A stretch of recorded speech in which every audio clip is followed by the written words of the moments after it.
ఎన్నికల ఫలితాలపై ప్రత్యేక చర్చా కార్యక్రమానికి తిరిగి స్వాగతం. రైట్, చర్చలో పాల్గొంటున్న గెస్ట్లు ఒకసారి చూద్దాం.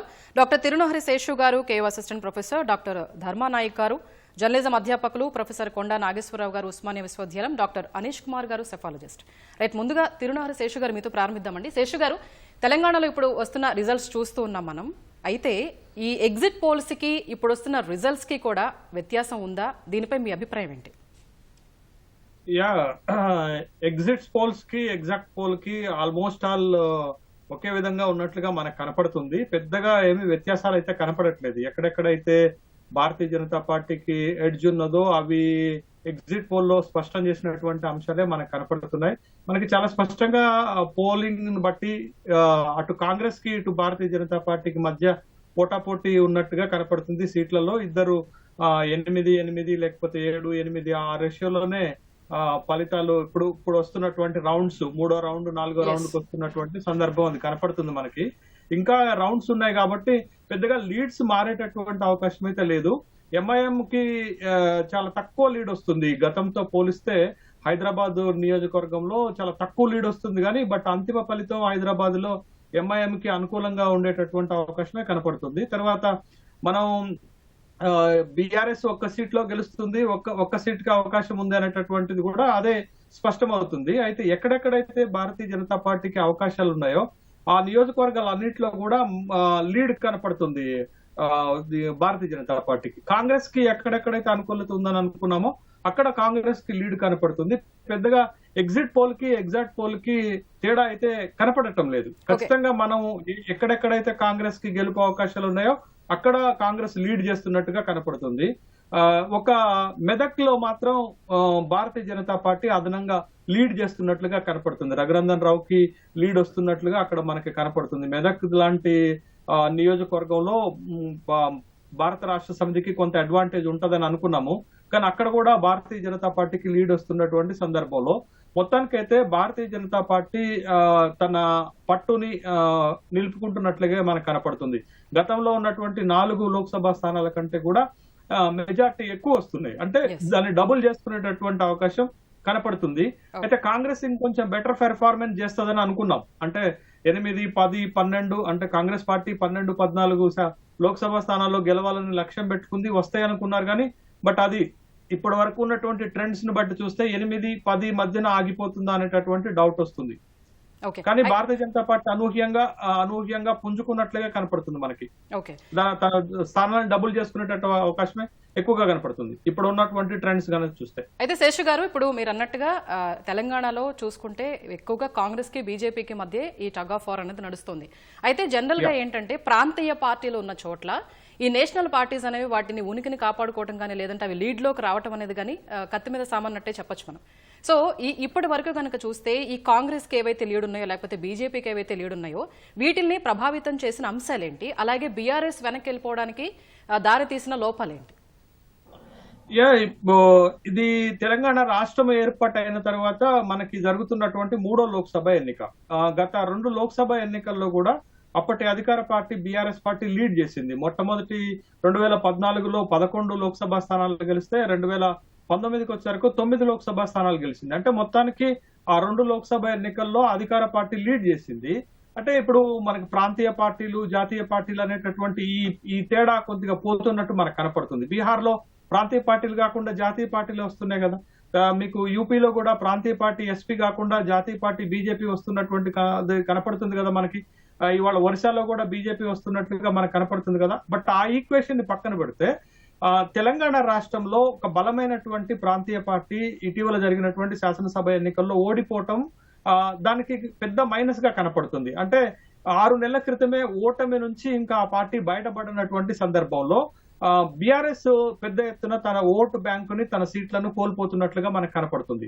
జనరల్ గా మనకి ఇంకా పూర్తి ఎస్టిమేషన్స్ రాలేదు కానీ దరిదాపు బీఆర్ఎస్ పార్టీ 20% ఓట్లకు మాత్రమే పరిమితం అవుతుంది అని అంటే దరిదాపు 18 నుంచి 19% తన ఓటు బ్యాంకును కోల్పోతుంటే ఆ కోల్పోతున్నటువంటి ఓటు బ్యాంకు ఎవరికి ఎక్కువ యాడ్ అయింది అనేటటువంటి క్రమంలో ఆబ్వియస్లీ మా భారతీయ జనతా పార్టీకి ఎక్కువ బీఆర్ఎస్ ఓటు టర్న్ అయినట్లుగా మనకు కనపడుతుంది.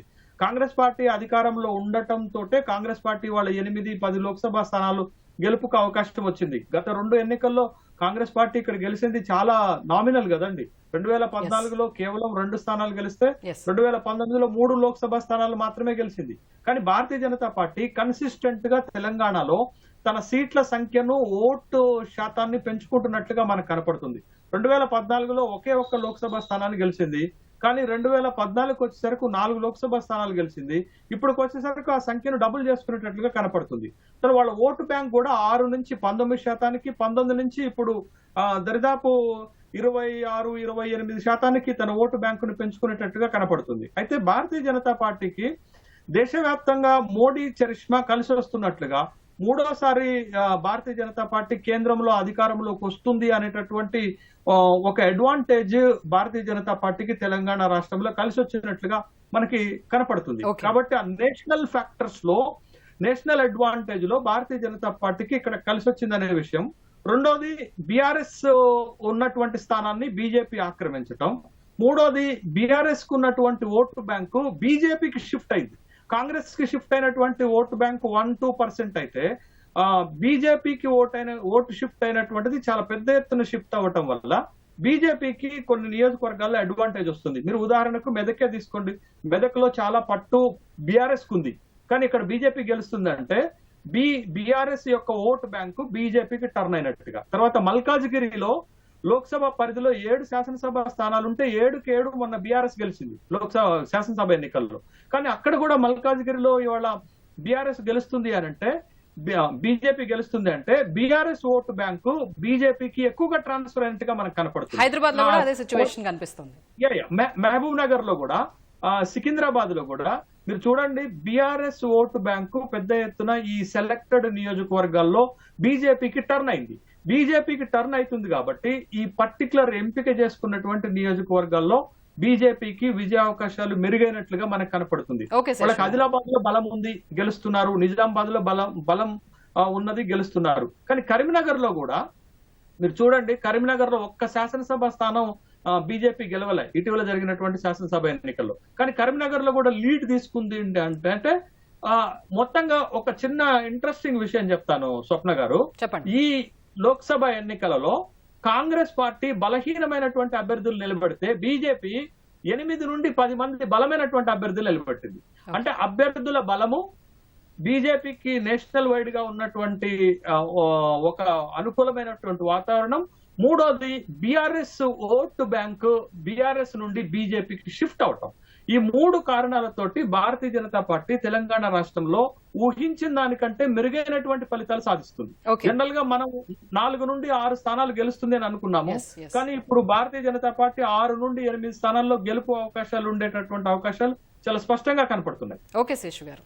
ధర్మానాయక్ గారు, నేషనల్ వైడ్ గా చూసుకుంటే ఇప్పుడు ఆల్మోస్ట్ ఇప్పుడు లీడింగ్ లో బీజేపీ వెళుతూ ఉంది, కాంగ్రెస్ కూడా దరిదాపుల్లోకి వస్తూ ఉంది. అయితే ప్రతిసారి ఈ ఎలక్షన్స్ ముందు ఇండియా కూటమనో లేదంటే అందరూ కలిసి బీజేపీకి వ్యతిరేకంగా ఒక కూటమిగా ఏర్పడి పోటీ చేయడమో జరుగుతుంది. జనరల్ గా పార్టీ పరంగా కొన్ని ఎలిగేషన్స్ వస్తూ ఉంటాయి. లేదంటే ఇప్పుడు ఫర్ ఎగ్జాంపుల్ ఇప్పుడు రామ్ మందిర్ అనొచ్చు, లేకపోతే 370 ఆర్టికల్ అనొచ్చు. ఇవన్నీ అంశాలు కనుక ఒక ఎత్తు అయితే, జనరల్ గా ఇప్పుడు ఇది 3వ హ్యాట్రిక్ విజయం సాధించబోతోంది బీజేపీ. కాంగ్రెస్ కి ప్రతికూల అంశాలు ఏంటి నేషనల్ వైడ్ గా చూసుకుంటే? ఎందుకంటే ప్రచారాల్లో కానివ్వండి, ఫ్రీబీస్ లో కానివ్వండి, జనాల్ని ఆకట్టుకునే విషయాలు కానివ్వండి, లేకపోతే పాదయాత్రలు కానీ ఇవన్నీ చేస్తూ వస్తూ ఉంది. సో కాంగ్రెస్ కి ఎక్కడ మైనస్ అవుతోంది, బీజేపీకి ఎక్కడ ప్లస్ అవుతోంది?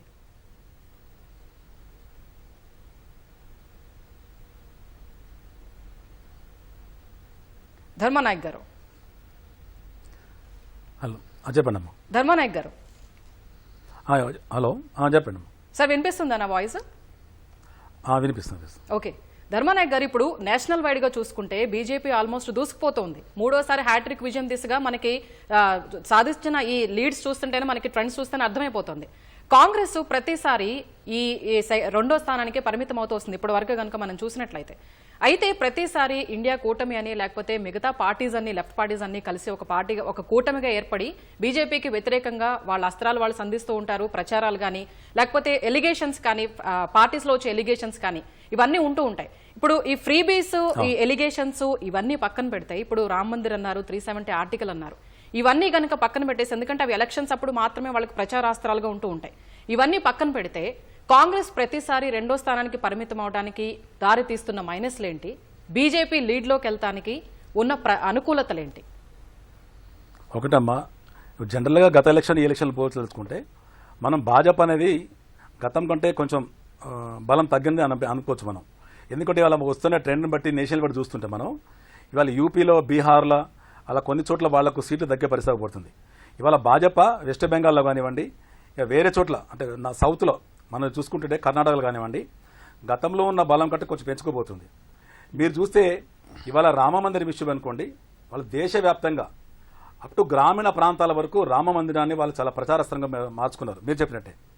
అలాగే 370 ఆర్టికల్ కూడా మనం దేశం కోసం ఏమి చేశాం, మన దేశంలో ఏ విధంగా బలపడాలి, రాజకీయంగానే ఒక స్థిరత్వాన్ని ఏ విధంగా గట్టిగా పునాది తీసుకోవాలని చెప్పి భాజపా అనుకుంది. అలాగే వాళ్ళు కూడా ఈ ఎలక్షన్లో 412 అనే నినాదంతో ముఖ్యంగా భాజపా ఒక మోడీ గారి మెయిన్ మోడీ మాన్య మొత్తం మోడీ గారిని ప్రచారస్త్రం మోచుకొని అలాగే రామ మందిర విషయం కూడా తెరపైకి తెచ్చేసి, అలాగే మీరు అన్నట్టు ఇవాళ మనం ప్రత్యేకంగా తెలంగాణ చూసుకుంటే మన మిత్రుడు ఇప్పుడు చెప్పినట్టు గట్టి అంటే బలమైన అభ్యర్థులను భాజపా రంగంలో దించిన సంగతి మనకు అందరూ తెలుసు. అలాగే ఆంధ్రప్రదేశ్లో ఇవాళ టీడీపీతో జనసేనతో పొత్తు పెట్టుకొని పోవడం తెలుసు. అంటే ముఖ్యంగా ఇవన్నీ భాజపాకు ప్లస్ పాయింట్ అయితే, మళ్ళీ ఇండియా కూటమి ఇవాళ రాహుల్ గాంధీ గారు పాదయాత్ర చేశారు, న్యాయయాత్ర అన్ని చేశారు.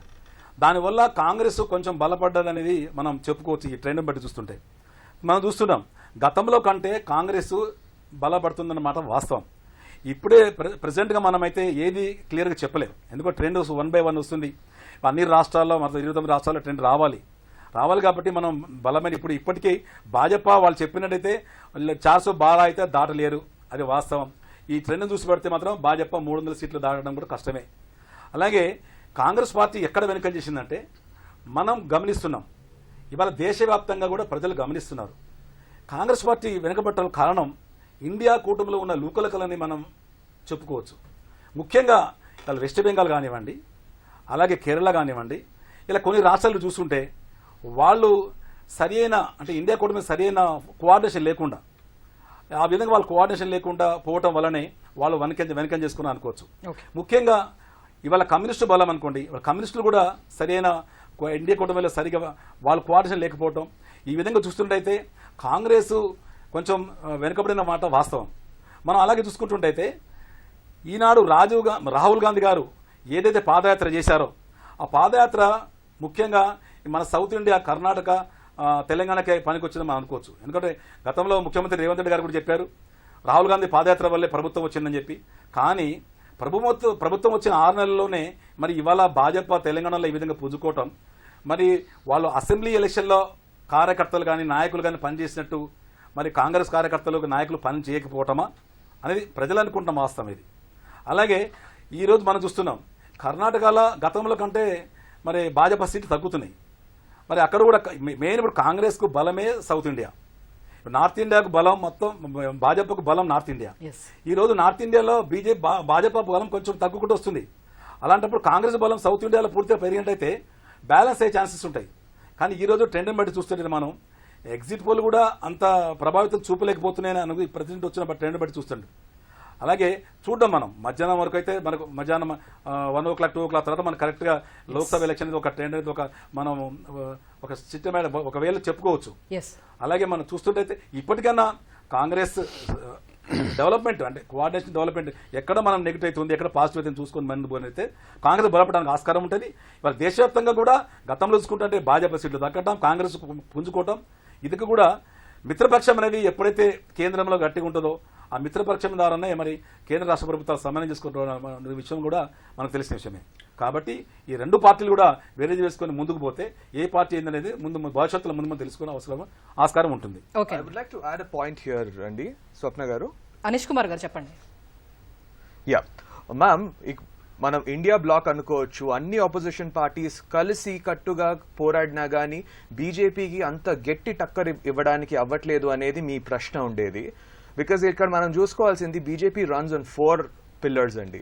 వాళ్ళ ప్రతి ఒక్క ఎలక్షన్ కి ఇదే స్ట్రాటజీ వాళ్ళు వాడతారు. ఒకటి న్యూ నేషనలిజం అయితే, రెండోది మీరు చెప్పినట్టే హిందుత్వ. అండ్ ఆ తర్వాత when I talk about new nationalism I'm talking about things like article 370 and etcetera.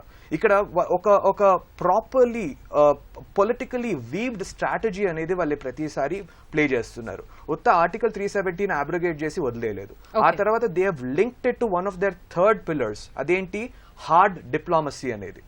బయట మనం ఇంటర్నేషనల్ ఫోరమ్స్ లో ఉన్నప్పుడు ఇది వరకు India was only known for its soft diplomacy, అంటే we use to have the soft gesture. ఇప్పుడు ఏమైంది, we giving them hard gesture.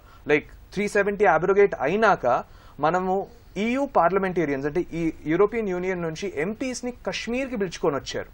With in the first 1 year to 1.5 years ఈ ఎంపీస్ అక్కడికి వచ్చి they have given them a tour, they have given them a beautiful high tea party at the Gulshan cafe.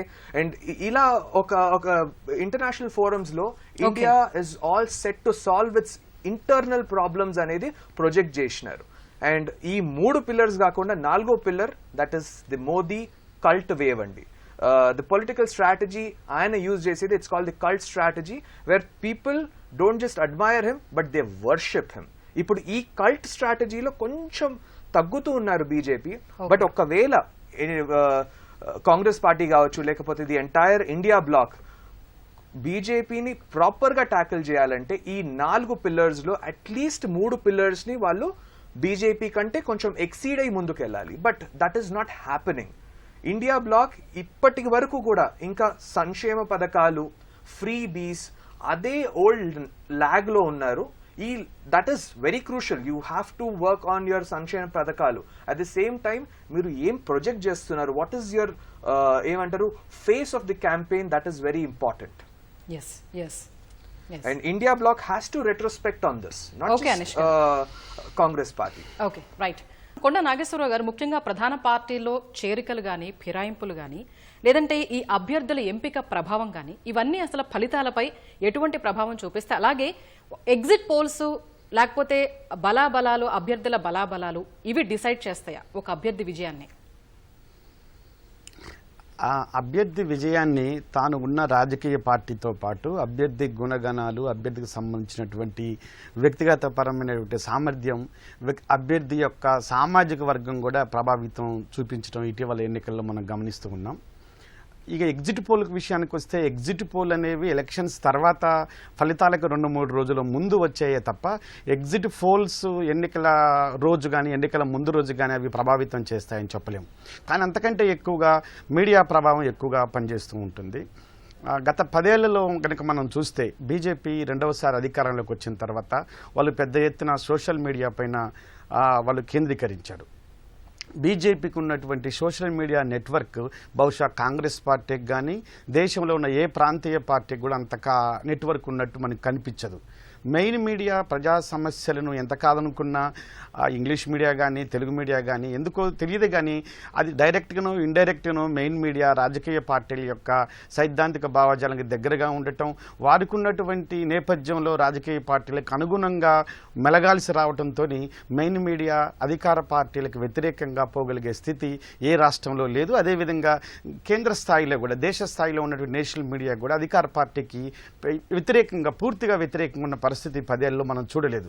Social media ముఖ్యంగా WhatsApp అనేది ఒక యూనివర్సిటీకి establish అయింది. ఈ రోజున వాట్సాప్ యూనివర్సిటీ వచ్చిన తర్వాత వాట్సాప్ సోషల్ మీడియా వేదికగా బీజేపీ లక్షల మంది ఎంప్లాయీస్ ఐటీ సెల్లో పనిచేస్తుండటం పత్రికల్లో చూసాం, మీడియాలో చూసాం, అనేక రకాల కథనాల ద్వారా మనం తెలుసుకున్నాం.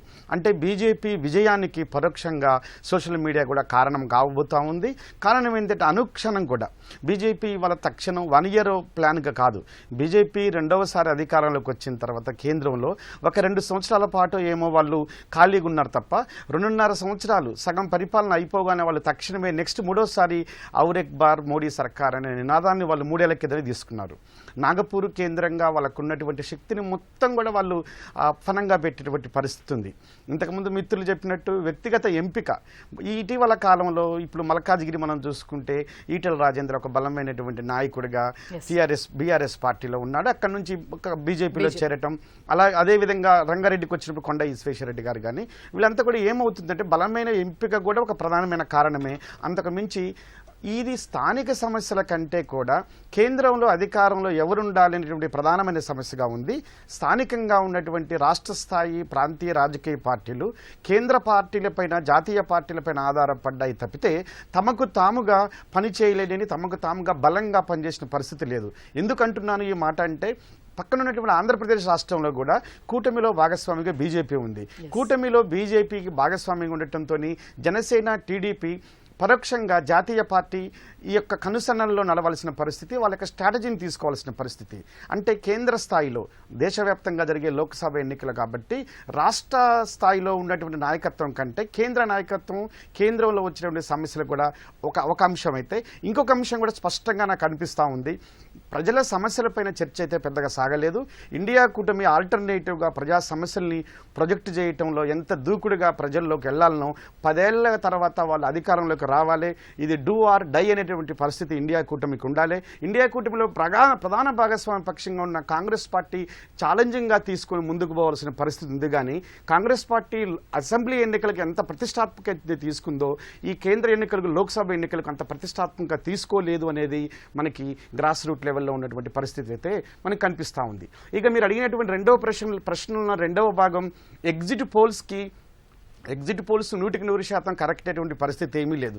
మార్నింగ్ ఫస్ట్ అవర్కి ఇప్పటికీ కాస్త గ్యాప్ తగ్గింది. బీజేపీకి మరియు కాంగ్రెస్కి మధ్య గ్యాప్ తగ్గింది. ఈ ట్రెండ్ మధ్యాహ్నం వరకు కొనసాగితే ఖచ్చితంగా కాంగ్రెస్ ఎగ్జిట్ పోల్లో చూపిన విధంగా మరింత మెరుగైనటువంటి ప్రభావాన్ని, మరింత మెరుగైన ఫలితాలను మాత్రం చూపిస్తుందేమో అని అనిపిస్తుంది ఈ ట్రెండ్ చూస్తే. ఏదేమైనా 2 గంటల తర్వాత మాత్రం మనము ఈ ఫలితాలను సరిగ్గా అంచనా వేసే అవకాశం అయితే అనిపిస్తుంది. ఓకే, అనీష్ గారు, ఏపీ విషయానికి వద్దాము. ఏపీలో వైసీపీ ఒంటరిగా వెళ్ళింది, తెలుగుదేశం, బీజేపీ, జనసేన కూటమిగా ఏర్పడ్డాయి. అయితే ప్రచారాల్లో కూడా ప్రతిసారి తెలుగుదేశం కానీ జనసేన కానీ ప్రచారం చేస్తున్నప్పుడు మనకి నేషనల్లో బీజేపీ ఉంటే నవనిర్మాణ ఆంధ్రప్రదేశ్కి మనకు తోడ్పాటు అందిస్తుంది అన్నది ఒకటి మనం చూస్తూ వస్తున్నాం ప్రచారంలో. మరోపక్క ఎగ్జిట్ పోల్స్ చూస్తే గనక చాలా వరకు ఈసారి ఒక అంచనాకి రాలేనంతగా ఎగ్జిట్ పోల్స్ ఉన్నాయి. అంటే ఎవరు చెప్పలేకపోయారు. ఎగ్జిట్ పోల్స్ వచ్చిన తర్వాత కూడా ఎవరు వస్తారనేది అసలు ఎవరికి ఒక అంచనాకి రాలేదు. ఇప్పుడు ఆంధ్రప్రదేశ్లో ఈ ప్రధాన ఇప్పుడు అధికారంలో ఉన్న పార్టీ ఏదైతే వైసీపీ ఉందో గతంలో, ఇప్పుడు రిజల్ట్స్ పరంగా చూస్తే గనక ప్రతి ఒక్కరికి ఒక క్లారిటీ వచ్చేసింది ఏంటి అనేది నెక్స్ట్ అనేది. సో ఆంధ్రప్రదేశ్లో ఈసారి కూడా ఓటింగ్ శాతం కూడా పెరిగింది. సో ఓటరు నాడి ఈసారి ఏ అంశాలపై మొగ్గు చూపింది? తప్పకుండా స్వప్న గారు, మీరు చెప్పినట్టే ఈసారి ఆంధ్రప్రదేశ్లో కూటమి ప్రభుత్వం వస్తే ఒక డబుల్ ఇంజన్ ప్రభుత్వం క్రియేట్ అవుతుంది అనే ఒక కాన్ఫిడెన్స్ ప్రజల్లో ఉంది. మనము ఆంధ్రప్రదేశ్ని ఒక బేబీ స్టేట్గా చూస్తాం. కొత్తగా పుట్టింది మన రాష్ట్రం, మనం అందరం కలిసి దాన్ని అభివృద్ధి చేయాలి. కేంద్ర ప్రభుత్వం సహకారం కూడా ఉంటే ఇది చాలా వేగంగా జరుగుతుంది అని చెప్పేసి they would have probably chosen the double engine ప్రభుత్వం. అండ్ రెండో విషయానికి వస్తే గిన యాంటీ ఇన్కంబెన్సీ. 5 సంవత్సరాల్లో జగన్మోహన్ రెడ్డి గారి ప్రభుత్వం ఎన్ని ఫెయిల్యూర్స్కి దారి తీసుకుంది. లెట్స్ సే ఆంధ్రప్రదేశ్ని కొన్నిసార్లు చూస్తే లా అండ్ ఆర్డర్ సిచ్యువేషన్ చాలా చాలా చాలా చాలా దిగజారిపోయినట్టు కనిపిస్తుంది.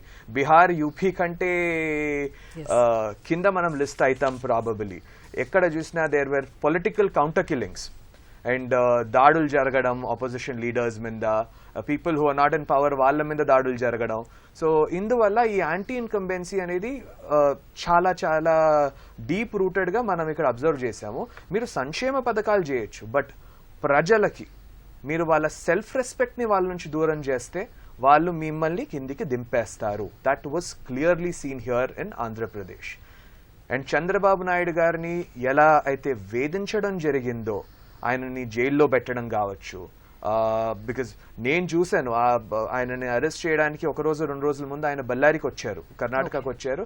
ఆ తర్వాత ఆయనని ఒక బార్డరింగ్ తాలూకా నుంచి మధ్యరాత్రి around 4 AM or somewhere around that time ఆయన అరెస్ట్ చేయడం జరిగింది. ఈ యొక్క ఎమోషనల్ ఇంపాక్ట్ అనేది ప్రజల్లో పడింది. ఒక విజనరీ లీడర్ కావచ్చు, లేకపోతే ఒక లెట్స్ సే ఆంధ్ర రాష్ట్రం ఒక నవనిర్మాణం గురించి ఇన్ని కలలు కన్న లీడర్ని లోపల తీసుకెళ్లి మీరు జైల్లో వేధించడం, ఆల్ ఆఫ్ దీస్ ఫ్యాక్టర్స్ అండి. అదేమంటాం మనం, success is many fathers versus failure is an orphan అంటాం కదా ఇంగ్లీష్లో. అలా జగన్మోహన్ రెడ్డి గారి ఓటమికి ఆయన సొంత కారణాలు ఉండొచ్చు, ఆయన చేసుకున్న యాంటీ ఇన్కంబెన్సీ కావచ్చు, అట్ ది సేమ్ టైం కూటమి చేసిన ఒక వండర్ఫుల్ పర్ఫార్మెన్స్ అని చెప్పొచ్చు. మీరు కూటమిది ఒక లోగో ఉందండి, అది చూడగానే నాకు చాలా ముచ్చటేసింది. It is that infinity symbol including all 3 symbols in it. మనం ఏమంటాం, సైకిల్ ఉంది, అందులోనే గ్లాస్ ఉంది, మరి కమలం కూడా ఉంది. సో చెప్పండి అమ్మా. చెప్పండి అనీష్ గారు. So all of these factors put together have pushed Kutami forward, and I think Jagan Mohan Reddy garu ee oka ఓటమితో ఆయన రెట్రోస్పెక్ట్ చేసుకుంటారు అనిపిస్తుంది. అండ్ నెక్స్ట్ ఎలక్షన్ వరకు ఆయన ఒక మంచి ఆపోజిషన్ లీడర్ గా ప్రభుత్వాన్ని ముందుకు సాగడానికి హెల్ప్ చేస్తారు అని కూడా మనం అందరూ ఆశించాలి. ఓకే అనీష్ గారు, ముఖ్యంగా ఈ యువత ప్రభావం అనేది ఏపీ పరంగా చూసుకుంటే యువత ఓటింగ్ శాతం అనేది ఎంతవరకు హెల్ప్ అయింది? దట్ వాజ్ అమేజింగ్ అమ్మా. ఎందుకంటే ఈసారి మనం ఆంధ్రప్రదేశ్లో ఒక రికార్డ్ స్థాయి పోలింగ్ అని మనం చూసాము. ఎప్పుడే కానీ ఒక రికార్డ్ స్థాయి పోలింగ్ వచ్చినప్పుడు మనకి ఫస్ట్ అజంప్షన్ ఏమొస్తుంది అంటే, is this the anti incumbency vote అని. అలానే ప్రూవ్ అయింది ఆంధ్రప్రదేశ్లో. యువకులు first generation first time voters ఎవరైతే రిజిస్టర్ చేసుకున్నారో వాళ్ళందరూ ఇన్కంబెంట్ గవర్నమెంట్ కి అగేన్స్ట్ గా కూటమికి ఓట్ వేయడం మనం అందరం ఈసారి అబ్జర్వ్ చేశాము. అండ్ యువకుల ఓట్ కావచ్చు, లేకపోతే మహిళల ఓట్ కావచ్చు, ఈ అన్ని ఫ్యాక్టర్స్ మనకి కూటమి వైపు తీసుకొని వెళ్ళాయి. ఓకే శేషు గారు, నేషనల్ వైడ్గా చూస్తే కనుక ఇప్పుడు బీజేపీకి కాంగ్రెస్కి ఫస్ట్ నుంచి కూడా టగ్ ఆఫ్ వార్ అనేది ఉంది. సో లెఫ్ట్ పార్టీస్, ఈ ఎన్డీఏలో ఉన్న పార్టీస్ అనేవి ఎంతవరకు బీజేపీకి ఒక ఆపనాస్తం అందించాయని అనుకోవచ్చు? అట్లేం లేదు. లెఫ్ట్ పార్టీస్ కి బలం ఉన్నది ఒక కేరళలోనే. కానీ అక్కడ కేరళలో మీకు ఇండియా కూటమికి అంటే కాంగ్రెస్ పార్టీకి లెఫ్ట్ పార్టీలకి పొత్తేం కుదరలేదు, వేరువేరుగానే పోటీ చేశారు. అక్కడ కాంగ్రెస్ పార్టీ తన బలం నిరూపించుకున్నట్లుగా మనకు కనపడుతుంది. మీరు ఓవరాల్ గా మనం ఇండియా వైడ్ గా వస్తున్నటువంటి రిజల్ట్స్ ని కనుక మనం చూస్తే ఒక అంశం చాలా స్పష్టంగా కనపడుతుంది. ఎన్డీఏ కూటమి 300 స్కోర్ దాటడానికి కష్టపడుతున్నట్లుగా కనపడుతుంది. కానీ అదే ఇండియా కూటమి 200 స్కోర్ ని అవలీలుగా దాటి వచ్చేసింది. అంటే మీకు 230, 227 దాకా వచ్చారు. అంటే మనకి ఎగ్జిట్ పోల్స్ లో మనకు వచ్చినటువంటి రిజల్ట్స్ ఏంటి, మనకు వచ్చినటువంటి ఒక సంకేతం ఏంటంటే ఇండియా కూటమి 200 లోక్సభ స్థానాల కంటే తక్కువనే పరిమితం అవుతుంది అనేటటువంటి ఒక అభిప్రాయం అయితే స్పష్టంగా వచ్చింది. భారతీయ జనతా పార్టీ 350 నుంచి 370 400 పార్ వాళ్ళు రీచ్ అవుతారా అనేటటువంటి ఒక ట్రెండ్ ని ఎగ్జిట్ పోల్స్ ఇచ్చాయి. కానీ ఇప్పుడు మనం చూస్తున్నటువంటి ఇప్పటి వరకు వస్తున్నటువంటి రౌండ్స్ ఫలితాలు కనుక మనం చూస్తే ఎన్డీఏ కూటమి 300 స్కోర్ ని దాటడానికి ఇబ్బంది పడుతున్నట్లుగా మనకు కనపడుతుంది. కానీ అదే ఇండియా కూటమి అవలీలుగా 200 దాటి వచ్చేసింది. ఇంకొక విషయం మనం స్పష్టంగా గమనించాల్సింది ఏంటంటే, సౌత్ ఇండియా గనక భారతీయ జనతా పార్టీకి ఈ రిజల్ట్ కూడా ఇవ్వకపోతే భారతీయ జనతా పార్టీ 250లోనే ఆగిపోయేది. అంటే దరిదాపు ఇండియా కూటమి భారతీయ జనతా పార్టీ సరి సమానంగా వచ్చేవే అనే అభిప్రాయం కలుగుతుంది. సౌత్ ఇండియాలో మరి ముఖ్యంగా ఆంధ్రప్రదేశ్ మన ఎన్డీఏ కూటమికి చాలా బలం ఇచ్చినట్లుగా మనకు కనపడుతుంది. అది దరిదాపు 20కి పైగా లోక్సభ స్థానాలను గెలుచుకోబోతుంది అనేటటువంటి విషయం. అంటే ఈ 20 లోక్సభ స్థానాలు యాడ్ అయినాయి కాబట్టి మా ఇండియా కూటమి 300ని టచ్ చేస్తుంది. అంటే ఈసారి ఆంధ్రప్రదేశ్ లో ఉన్నటువంటి కూటమి కేంద్రంలో ప్రభుత్వ ఏర్పాటులో కీలక భాగస్వామిగా మారపోతుంది అనేటటువంటి ఒక అభిప్రాయం కలుగుతుంది. కాబట్టి రేపటి రోజున ఆంధ్రప్రదేశ్ కి కొంత మేలు జరిగేటటువంటి అవకాశం ఉంటుంది. ఎందుకనంటే భారతీయ జనతా పార్టీ ప్రభుత్వము ఈ ఎన్డీఏ కూటమి భాగస్వామ్య పార్టీలపైన ఆధారపడే ప్రభుత్వాన్ని ఏర్పాటు చేయాల్సి వస్తుంది. ఎందుకంటే 2019లో 303 లోక్సభ స్థానాలు సాధించినటువంటి భారతీయ జనతా పార్టీ ఇప్పుడు ఆ స్కోర్ ని అందుకోబోతుందా అనేటటువంటి డౌట్స్ వస్తున్నటువంటి క్రమంలో ఇప్పుడు మొత్తంగా ఎన్డీఏ కూటమికే 300 వరకు వస్తుంది.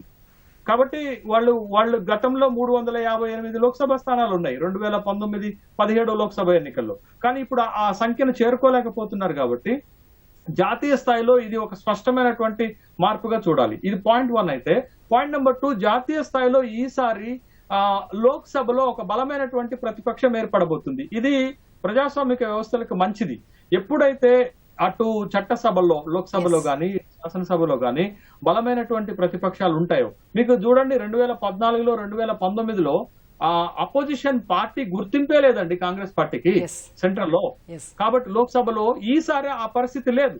ఈసారి ఇండియా కూటమికి మంచి స్కోర్ వస్తున్నటువంటి సందర్భంలో కేంద్రంలో ఒక బలమైనటువంటి ప్రతిపక్షం గనక ఉంటే అది ప్రజాస్వామ్యానికి దేశానికి బలమైనటువంటి సంకేతం ఇస్తుంది, ఒక అభివృద్ధికి ఉపయోగపడేటటువంటి అవకాశం ఉంటుంది. కాబట్టి ఇది ఒక మంచి పరిణామంగానే చూడాలి. అయితే ఎందుకు భారతీయ జనతా పార్టీ 400 పార్ అక్కడ దాకా పోలేకపోయింది అనేటటువంటి విషయాన్ని కనుక మనం చూస్తే, ఒకటి ఇండియా కూటమి ఇంకా బెటర్ పెర్ఫార్మెన్స్ చేసి ఉండాల్సి ఉండే. బట్ దానికి ఉన్నటువంటి మైనస్ ప్రతికూలత ఏంటి అనంటే, ఇండియా కూటమి ఏర్పాటైనప్పుడు అది బలంగా ఒక ఎన్డీఏ కూటమికి ఛాలెంజ్ విసురుతుంది అనుకున్నాం. కానీ ఇండియా కూటమి సమన్వయంతో ముందుకు నడిపించడంలో కాంగ్రెస్ వైఫల్యం చెందింది. ఇండియా కూటమిలో ఉన్నటువంటి 2 కీలకమైనటువంటి పార్టీలు తప్పుకున్నాయి. ఒకటి జేడీయూ బీహార్ లో తప్పుకోవటము, రెండోది ఆర్ఎల్డి యూపీ నుండి తప్పుకోవటం తోటి ఇండియా కూటమి కొద్దిగా బలహీనపడటం, ఇండియా కూటమిలో ఉన్నటువంటి పార్టీలన్నిటిని కూడా సమన్వయం చేసుకోలేకపోవటం తోటి కాంగ్రెస్ వైఫల్యంగానే మనం చూడాలి. లేకపోతే వాళ్ళ ఖచ్చితంగా భారతీయ జనతా పార్టీకి ఎన్డీఏ కూటమికి ఇండియా కూటమి ఒక బలమైనటువంటి కూటమిగా ఏర్పడే అవకాశం దొరికిండే. రెండోది ఇంకొక అంశం ఏంటంటే, ఈ ఎన్నికల్లో భారతీయ జనతా పార్టీ విడుదల చేసిన సంకల్ప పత్ర కంటే ఇండియా కూటమి అంటే కాంగ్రెస్ విడుదల చేసినటువంటి న్యాయ పత్ర బాగుంది. ఆ న్యాయ పత్ర అడ్వాంటేజ్ తోటే ఇవాళ కాంగ్రెస్ కానీ ఇండియా కూటమి కానీ కొంచెం బెటర్ పెర్ఫార్మెన్స్ చేస్తున్నట్టుగా జాతీయ స్థాయిలో మనకు కనపడుతుంది. ఓకే, ధర్మానాయక్ గారు, నేషనల్లో బీజేపీ ఉండి ఇక్కడ ఆంధ్రప్రదేశ్లో కనుక ఇప్పుడు తెలుగుదేశం ఇట్స్ వెరీ క్లియర్, మనకి తెలుస్తూ ఉంది, లీడ్స్లో ఉన్నా కూడా మనకు ఒక ఐడియా అయితే వచ్చింది. ఆంధ్రప్రదేశ్ భవిష్యత్తు ఏ విధంగా ఉండొచ్చు అనేది మనం ఒక అంచనాకు రావచ్చు. కరెక్ట్ అమ్మా.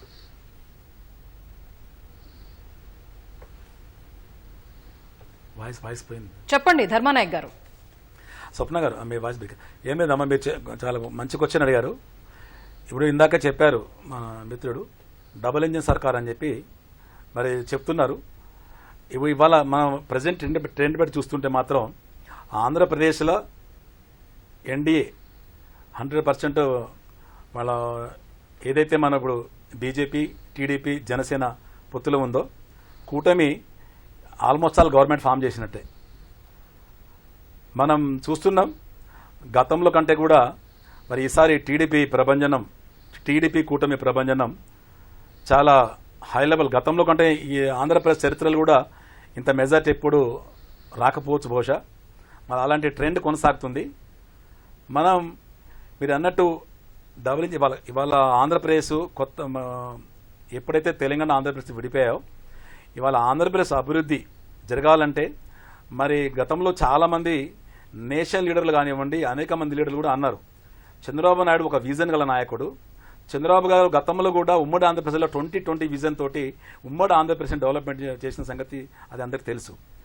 అలాగే మనం చూసుకున్నట్టయితే ఇవాళ ఆంధ్రప్రదేశ్ పోలవరం కానివ్వండి, ఇవాళ ఆంధ్రప్రదేశ్కు రాజధాని ఎక్కడుందో లేని పరిస్థితిలో వాళ్ళ ఆంధ్ర ప్రజలు మనం చూస్తున్నాం.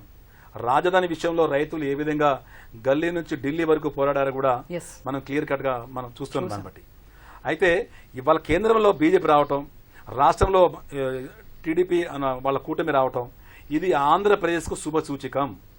ముఖ్యంగా మనం చూసినట్టయితే ఇప్పుడు రాజధాని క్లియర్ కట్ గా కట్టుకోవచ్చు. రాజధాని ఏదో క్లారిటీ వస్తుంది. రాజధాని రైతులు చాలా సంతోషంగా ఉంటారు. వాళ్ళు ఏ విధంగా పాదయాత్ర చేసి ఆంధ్రప్రదేశ్ ప్రజలందరికీ జాతీయ స్థాయిలో కూడా ఆంధ్రప్రదేశ్ రైతులు ఏ విధంగా పోరాట పటిమ చేశారనేది అది వాస్తవం. అలాగే కేంద్రంలో ఉన్న బీజేపీ ప్రభుత్వం కూడా వాళ్ళు భాగస్వాములు కాబట్టి కంపల్సరీ తప్పకుండా మరి రాష్ట్ర ప్రభుత్వం సహకరిస్తారు. ఆ పోలవరం ప్రాజెక్టు కూడా పూర్తి అయితే ఆంధ్రప్రదేశ్ విరిజిల్లుతుంది. అలాగే మనం చూస్తుంటే రాజధాని నిర్మించుకోవచ్చు. అలాగే మీరు అన్నట్టు ఇందాక ఒక మాట అన్నారండి స్వప్న గారు, చెప్పండి. యువత ఇవాళ దేశాల నుంచి విదేశాల నుంచి వచ్చి కూడా యువత మరి ఇవాళ టీడీపీకి ఓట్ చేసింది. ఇవాళ గణాంకాలు బట్టి చూసి తెలుస్తుంది. మనం గతంలో ఉమ్మడి ఆంధ్రప్రదేశ్ చరిత్ర చూస్తూ కూడా ఎప్పుడైతే పోలింగ్ శాతం పెరిగిందో అప్పుడు ఆటోమేటిక్గా అది అపోజిషన్కు పాజిటివ్ వస్తుంది. అంటే పోలింగ్ శాతం పెరుగుతున్న వల్ల ప్రభుత్వం మీద వ్యతిరేకత ఉంటేనే పోలింగ్ శాతం పెరుగుద్దని గతంలో ఎంతో మంది మేధావులన్న సంగతి ఇప్పుడు వాస్తవ రూపం దాలుస్తుంది. కాబట్టి ఇందాక మీరు చూస్తుండొచ్చు, గత 5 సంవత్సరాలుగా ఆంధ్రప్రదేశ్లో జరిగిన పరిణామాలు ఇవాళ ఇంత మెజార్టీ రావడం కారణం నెంబర్ 1. అలాగే ఒక ఉమ్మడి అంటే జనరల్గా ఒక నేషనల్ జాతీయ స్థాయిలో గల నాయకుడు, ఒక నేషనల్ ఫ్రంట్ని లీడ్ చేసినటువంటి నాయకుడు బాబు గారు. ఎలాంటి అభ్యంతరం, ఎలాంటి డౌట్ లేదు.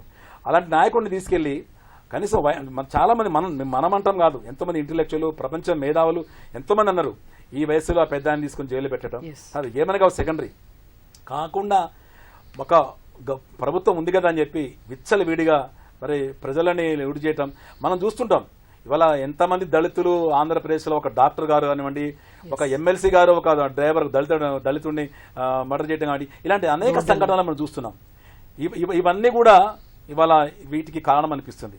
ముఖ్యంగా మనం చూస్తున్న ఆంధ్రప్రదేశ్లో జరిగినటువంటి పరిణామాలు మరి ఇవాళ టీడీపీ భాగస్వామి పార్టీలు ప్రభుత్వం రావడానికి కారణం అని చెప్పి 100% మనం చెప్పొచ్చు.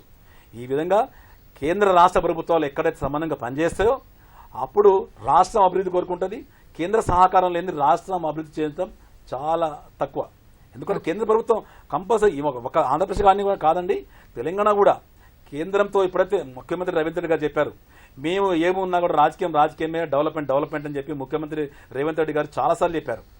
ఆంధ్రప్రదేశ్ కూడా అంతే. ఆంధ్రప్రదేశ్ అభివృద్ధిలో ముందు పనిచేయాలి అంటే ఇది ఆంధ్రప్రదేశ్ ప్రజలు కరెక్ట్గా right time right decision for right people అన్నట్టు కంపల్సరీ ఈ డిసిషన్ ఆంధ్రప్రదేశ్ ప్రజలు చాలా మంచి డిసిషన్ తీసుకున్నారు. అభివృద్ధి పదంలో ఆంధ్రప్రదేశ్ ముందుకు సాగుతుందని చెప్పి ఇవాళ ఆంధ్రప్రదేశ్ కోరుకుంటున్నారు. కాబట్టి అభివృద్ధి పదంలో కోఆర్డినేషన్లో జనసేన కానివ్వండి, ఇవాళ బీజేపీ కానివ్వండి, టీడీపీ కానివ్వండి, వాళ్ళు కూడా రేపు వీళ్ళు మంత్రులు ప్రభుత్వంలో భాగస్వామి అవుతారు, అది గ్యారంటీ అది. కాబట్టి కేంద్ర రాష్ట్ర ప్రభుత్వాలు సమన్వయంతో ముందుకు పనిచేసేసుకుని వాళ్ళ అభివృద్ధికి ఆంధ్రప్రదేశ్ తోడ్పడుతూ అందిస్తారని చెప్పి ఆశిస్తూ కంపల్సరీగా ముందు కూడా ఇదే భాగస్వామ్యం వెళ్ళిపోతే ప్రజలు బాగుపడతారు. రాజకీయ నాయకులు ప్రజలు బాగుపడతారు. ప్రజా సంక్షేమం కోరుకునే రాజకీయ పార్టీలు ఇవాళ పనిచేయాలని చెప్పి ప్రజలు భావిస్తారు. కాబట్టి ఈ విధంగా ముందుకు సాగితే ఏ ప్రభుత్వమైనా ముందుకు పోతే ప్రజలు కూడా ఆదరిస్తారు దాన్ని. కేవలం ఇక్కడ మనము గెయిన్స్ మనకి ఆంధ్ర రాష్ట్రానికి మరియు కూటమికి లేకపోతే టీడీపీకి మాత్రమే అని చూసుకోకూడదండి స్వప్న గారు. ఈ కూటమి ఫామ్ అవ్వడం వల్ల మనం ఒక డ్రాస్టిక్ ఎన్డీఏకి ఒక కొత్త బలాన్ని చూసాం.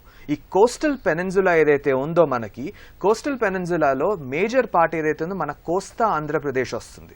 ఈ కోస్తా ఆంధ్రప్రదేశ్లో they have the highest gain of seats NDA కూటమికి.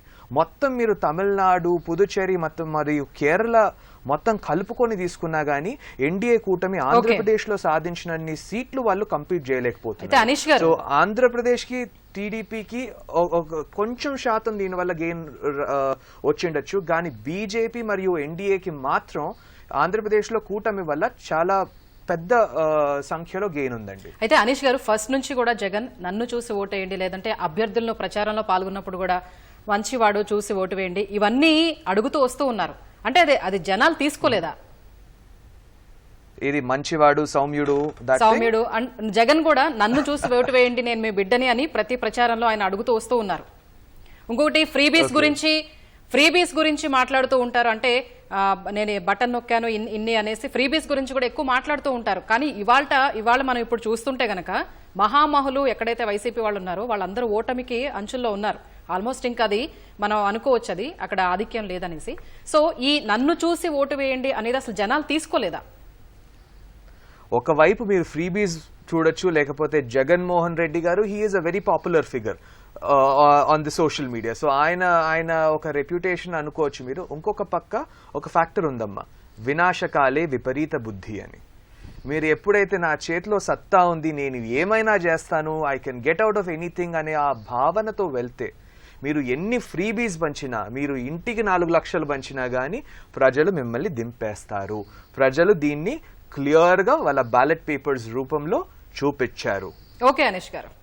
ఓకే, కొండా నాగేశ్వరరావు గారు, ఇప్పటి వరకు కనుక మనం ఈ డిస్కషన్ మొత్తం మీద చూస్తే గానీ ఫ్రీబీస్ అయినా ఏవైనా సరే ఓటర్ల నాడిని పట్టుకోవడం అనేది నిజంగా ఒక టఫ్ అనే సిచ్యువేషన్ అనేది మనకి ఇప్పుడు అర్థమైపోయింది. ఓవరాల్గా ఇప్పుడు చూసుకుంటే కనుక ఇప్పుడు చంద్రబాబు అరెస్ట్ అయిన దగ్గర నుంచి సిచ్యువేషన్స్ కనుక చూసుకుంటే జనసేనను వెళ్ళి అక్కడ మద్దతు ఇవ్వటం కానీ, బీజేపీ మళ్ళీ కలవటం కానీ ఇదంతా జరిగింది. సో ఈ మొత్తం సినారియోలో ఫస్ట్ నుంచి వైసీపీ ఏం చెప్తుంది, మేము ఫ్రీబీస్ ఇచ్చాం, మేము సింగిల్గా వెళ్తున్నాము, ఎంతమంది వచ్చినా సరే మేము సింగిల్గా వెళ్తున్నామని చెప్తూ వస్తుంది. ఈ మొత్తం దాంట్లో జనసేన పాత్ర ఎంత ఉంది? ఈ మొత్తం ఇప్పుడు ఈ ఓటమి దిశగా కూడా మనం చూస్తూ ఉంటే ప్రభుత్వం ఏర్పాటు చేయబోతున్న దిశగా అయితే మనం చూస్తూ ఉన్నాం తెలుగుదేశమే. జనసేన పాత్ర అనేది ఎంతవరకు కలిసొచ్చింది? ఆంధ్రప్రదేశ్కి ప్రత్యేకమైనటువంటి రాజకీయ నేపథ్యం ఉన్నది. దేశవ్యాప్తంగా లోక్సభకి ఎన్నికలు జరుగుతుంటే పక్కన ఉన్నటువంటి ఆంధ్రప్రదేశ్ రాష్ట్రంలో శాసనసభతో పాటు లోక్సభకి ఎన్నికలు జరుగుతున్నాయి. ఇది వాళ్ళకి మొదటగా కలిసి వచ్చేటువంటి అంశం. సాధారణంగా బీజేపీకి అనుకూల పవనాలు ఇస్తున్నప్పుడు దేశవ్యాప్తంగా ఆ అనుకూల పవనాలు కూటమిలో భాగస్వామ్యంగా ఉన్నటువంటి జనసేన కానీ తెలుగుదేశం పార్టీ పైన కానీ ప్రభావం చూపేటటువంటి అవకాశం ఉంటుంది. ఇక అక్కడ ఉన్నటువంటి జగన్మోహన్ రెడ్డి ప్రభుత్వం ప్రజాస్వామ్యంలో అధికారంలోకి రావటం, ప్రజల యొక్క మన్ననను పొందటం, ప్రజల యొక్క అభిప్రాయాన్ని స్వీకరించి తిరుగులేని మెజారిటీ ప్రజలు ఇచ్చినప్పుడు దాన్ని కాపాడుకొని రెండోసారి ప్రభుత్వం దిశగా, రెండోసారి తమ పార్టీని ముందుకు తీసుకుపోయే దిశగా పనిచేయాల్సిన అవసరం ఉంది. కానీ వ్యక్తిగత కక్షలు, కార్పణ్యాలు ఉంచుకొని ప్రజల మధ్య ఉన్నటువంటి ఐక్యతను అనైక్యతగా మార్చితే మాత్రం 5 ఏళ్ల కంటే ఎక్కువ నడవదు అని చెప్పేటువంటి ఒక ఉమ్మడి ఆంధ్రప్రదేశ్ రాష్ట్రంలోనే ఆ నేపథ్యం ఉన్నది. ఇవాళ ఆంధ్రప్రదేశ్ రాష్ట్రం కూడా అది ఉన్నది. ఆంధ్రప్రదేశ్ రాష్ట్రాన్ని చూసినప్పుడు జగన్మోహన్ రెడ్డి పరిపాలనని సాపేక్షంగా చూసినప్పుడు ఫస్ట్ హాఫ్ అంతా కొంత మోరల్గా, కొంత లిబరల్గా నడిచినప్పటికీ రెండో హాఫ్కి వచ్చేసరికి దూకుడు స్వభావాన్ని ప్రదర్శించడం, ఆ దూకుడు స్వభావం కూడా అక్కడ ఉన్నటువంటి మాజీ ముఖ్యమంత్రి చంద్రబాబు నాయుడుపై దాడి దగ్గర నుంచి మొదలుకుంటే, అరెస్ట్ చేయడం దగ్గర నుంచి మొదలుకుంటే అనేక విషయాల్లో నిన్న మొన్న ఎలక్షన్స్లో కూడా భారత ప్రజాస్వామ్య చరిత్రలోనే ఏ రాష్ట్రంలో కూడా అంత పెద్ద ఎత్తున సాగలేదు. ప్రజాప్రతినిధులుగా ఎన్నికబడ్డటువంటి వాళ్ళు, ఎమ్మెల్యేలు, ఎమ్మెల్సీలు పోలింగ్ బూత్లోకి పోయి ఈవీఎం యంత్రాలను ధ్వంసం చేయటం, భౌతిక దాడులకు పాల్పడటం, 20-30 ఏళ్ల కింద ఉన్నటువంటి ఫ్యాక్షన్ రాజకీయాలను, 90వ దశకంలో ఫ్యాక్షన్ రాజకీయాలను తీసుకొచ్చేటువంటిది ప్రజల యొక్క మధ్య ఉన్నటువంటి అశాంతి, అసంతృప్తి వాళ్ళు గమనించారు కనుక ఆ దాడులకు దిగబడేటటువంటి అవకాశం ఉంది. ఇక జనసేన ప్రభావం సంబంధించినట్టు చూసినప్పుడు ఖచ్చితంగానే ఆంధ్రప్రదేశ్లో తెలంగాణతో పోల్చినప్పుడు సామాజిక సమీకరణాలు కొంత డిఫరెంట్గా ఉంటాయి. కాపు సామాజిక వర్గం బలంగా ఉండే అవకాశం ఉంది. అప్పుడు ప్రజారాజ్యం పార్టీ పెట్టినప్పుడు కానీ, చిరంజీవి గారి నాయకత్వంలో ప్రజారాజ్యం వచ్చినప్పుడు, ఇప్పుడు పవన్ కళ్యాణ్ గారి పార్టీ పెట్టినప్పుడు కూడా కోస్తాంధ్ర ప్రాంతంలో, ముఖ్యంగా గుంటూరు, ఉభయ గోదావరి జిల్లాల్లో, అదేవిధంగా ఒక మేరకు శ్రీకాకుళం, విజయనగరం జిల్లాల్లో కూడా జనసేన ప్రభావం విపరీతంగా కొనసాగిస్తూ ఉంది. సినీ గ్లామర్కు మొదటి నుంచి కూడా ఆంధ్రప్రదేశ్ అనేటువంటిది ఒక ప్రత్యేకమైన ప్రాంతం. ఆ ప్రాంత ప్రభావంతో ఉమ్మడి రాష్ట్రంగా ఉన్నప్పుడు తెలంగాణ పైన కూడా సినీ ప్రభావం కనిపించేది. కానీ తెలంగాణ ఉద్యమాల ప్రాంతం కావటం చేత, ఇక్కడ సాయుధ పోరాటం జరగడం చేత, ఇక్కడ ఉన్నటువంటి కవులు, కళాకారులు, జనపదాలు, ఈ నేపథ్యం వేరు. ఆంధ్ర ప్రాంతం సినిమా ప్రాధాన్యతగా, సినిమా, రాజకీయం, వ్యాపారం ఈ మూడు కలిసినటువంటి నేపథ్యం. ఇప్పుడు జనసేన పార్టీ ఈ రాజకీయ నేపథ్యం ఉన్నటువంటి పార్టీ, అంతకంటే ఎక్కువ సినిమా నేపథ్యం ఉన్నటువంటి పార్టీ, డైరెక్ట్గానో ఇండైరెక్ట్గానో బలమైనటువంటి సామాజిక వర్గాలుగా ఉన్నటువంటి సామాజిక వర్గాలు ఆంధ్రప్రదేశ్ రాజకీయాల్లో ప్రధానమైనటువంటి పాత్ర పోషిస్తున్నటువంటి పార్టీ. అమరావతి రాజధాని దగ్గర నుంచి వచ్చిన కన్ఫ్యూజన్ జనసేన పార్టీకి, తెలుగుదేశం పార్టీకి కలిసి వచ్చింది. అంటే మొత్తంగా చూసినప్పుడు ఏదో ఒక కర్ణుడి చావుకు 1,00,000 కారణాలు అన్నట్టుగా ఇవాళ వైఎస్ఆర్ పార్టీ ఇంత ఘోరమైన అతి తక్కువ కాలంలోనే, 5 ఏళ్ల కాలం పెద్ద ఎక్కువ కాలం ఏం కాదు, 5 ఏళ్ల కాలంలోనే చాలా కనుమరుగయ్యేటటువంటి పరిస్థితి, ఇంత ఘోరమైనటువంటి వైఫల్యం వస్తుందేమో అనేటటువంటి ఫలితాలు నేడైతే ఉన్నాయి. కాబట్టి ఖచ్చితంగా బీజేపీ ఫ్రెండ్షిప్ వాళ్ళకి కలిసి వచ్చింది, జనసేన యొక్క అలయన్స్ వాళ్ళకి కలిసి వచ్చింది, చంద్రబాబు నాయుడు యొక్క రాజకీయ అనుభవం, ప్రణాళికాబద్ధంగా గుండె నిబ్బరంతో కలిసి పనిచేయడం కూడా పనిసి వచ్చింది. ఇక్కడ తెలంగాణలో తెలుగుదేశం పార్టీ తన రాజకీయ ప్రభావాన్ని కోల్పోయి పూర్తిగా తన యొక్క కార్యక్షేత్రాన్ని ఆంధ్రప్రదేశ్కు మార్చింది. గత 5 ఏళ్లుగా ఆంధ్రప్రదేశ్ రాష్ట్రంలో చంద్రబాబు నాయుడు గారు పెద్ద ఎత్తున దృష్టి పెట్టి పనిచేస్తూ ఉన్నాడు. అంటే ఇది ఆంధ్రప్రదేశ్కే కాకుండా తెలంగాణకు కూడా ఒక ఉదాహరణ. ఒక రాజకీయ పార్టీ తన అధికారాన్ని కోల్పోయినప్పుడు, ఎన్నికల్లో లూజ్ అయినప్పుడు వెంటనే మనోనిబ్బరాన్ని కోల్పోకుండా రాబోయే 5 ఏళ్ల కాలానికి ప్రణాళిక రూపొందించుకోవాలి, ప్రజా సమస్యలు కేంద్రంగా పనిచేయాలి, ప్రజల్లో అనుక్షణం ఉండాలి, ప్రజల్లో ఒక ధైర్యాన్ని ఇవ్వాలి, నమ్మకాన్ని ఇవ్వాలి. ఎప్పటికప్పుడు అధికార పార్టీ చేస్తున్నటువంటి అదే కదా ప్రజాస్వామ్య స్పిరిట్ అంటే. అట్లాంటి ఒక స్పిరిట్ని అయితే చంద్రబాబు ప్రదర్శించారని చెప్పి కొద్దిగా అనిపిస్తూ ఉంది. ఖచ్చితంగా ఆయన ఇబ్బంది పెట్టిన తీరు కానీ, జనసేనతో తనకున్న రాజకీయ నేపథ్యాన్ని, అనుభవాన్ని అపరచానికుడిగా ఉన్నట్టు చంద్రబాబు నాయుడు బాగా ఉపయోగించుకోగలిగారు. చాలా బ్యాలెన్స్డ్గా, ఎక్కడ హర్ట్ కాకుండా. వయసు రీత్యా కూడా పవన్ కళ్యాణ్కు, చంద్రబాబు నాయుడుకి వయసు రీత్యా కూడా చాలా గ్యాప్ ఉన్నది. కానీ ఆ గ్యాప్ కూడా వాళ్ళు పెంచుకోలేదు. ఒక పక్క పెద్ద పార్టీగా ఉన్నటువంటి జాతీయ పార్టీతో ఫ్రెండ్షిప్ కొనసాగిస్తూ, మరొక పార్టీగా చిన్న పార్టీ అయినప్పటికీ జనసేన ప్రజల్లో పెరుగుతున్నటువంటి ఆదరణ, ముఖ్యంగా కాపు సామాజిక వర్గంలో, అదేవిధంగా ముఖ్యంగా యువకుల్లో, అదేవిధంగా సినిమా ఇవన్నీ కూడా కలిసి చంద్రబాబు నాయుడికి ఒక ప్లస్ పాయింట్గా నిలిచాయి. దానికి తోడు తన యొక్క అతిశ్వాసం, అపనమ్మకం లేదా సౌమ్యుడిగా కనిపిస్తున్నప్పటికీ రాజకీయంగా అత్యంత మెచ్యూరిటీ ప్రదర్శించాల్సిన టైంలో ప్రదర్శించలేదేమో జగన్. అందువల్ల కూడా ఈ కూటమి ఇంతగా ప్రభావంగా ముందుకు పోతుందని చెప్పి ఆంధ్రప్రదేశ్ ఎన్నికల ఫలితాలు చూస్తే మాత్రం మనకి ఒక స్పష్టత అయితే ఆంధ్రప్రదేశ్ రాజకీయాల వరకు అయితే ఇప్పటి వరకు మనకి కొనసాగుతూ వస్తుందని నేను భావిస్తున్నాను. ఓకే నాగేశ్వర గారు, రైట్ అండి, ధన్యవాదాలండి. శేషు గారు, ధర్మానాయక్ గారు, అనీష్ గారు.